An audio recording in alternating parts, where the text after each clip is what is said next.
शायद हम लोग भूल चुके हैं कि हम एक धर्मनिरपेक्ष भारत में रहते हैं, यानी कि एक ऐसा देश जहां किसी भी धर्म को मानने के लिए पूर्ण रूप से स्वतंत्र है। शायद ही इस वर्ल्ड में ऐसा कोई देश होगा जहां इतने सारे धर्म होंगे, इतनी सारी अलग अलग लैंग्वेजेस बोली जाती होगी, इतने सारे फेस्टिवल सेलिब्रेट किए जाते होंगे।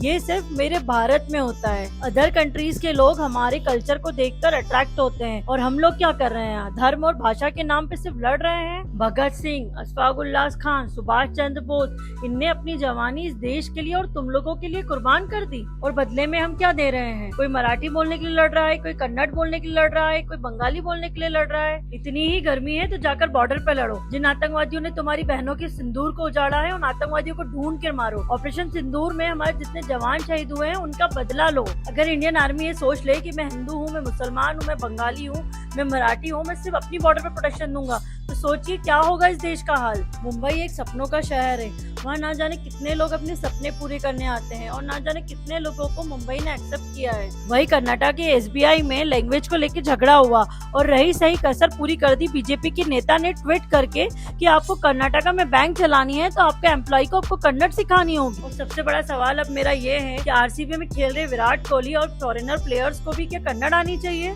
और जो आईटी कंपनी है, जो बाहर की फॉरेनर कंपनी तो क्लाइंट को डील करती है, तो क्या उन्हें भी ये कहेंगे कि पहले हमारे स्टेट की लैंग्वेज सीखो, उसके बाद हम आपके साथ बिजनेस करेंगे? बहुत सारे टॉपिक है लड़ने के लिए, आप उन टॉपिकों पे लड़ो। भाषा और धर्म के नाम पे इस भारत को बर्बाद मत करो। ये देश संविधान से चल रहा है और संविधान में समानता का अधिकार है। जय हिंद, जय संविधान, जय भारत।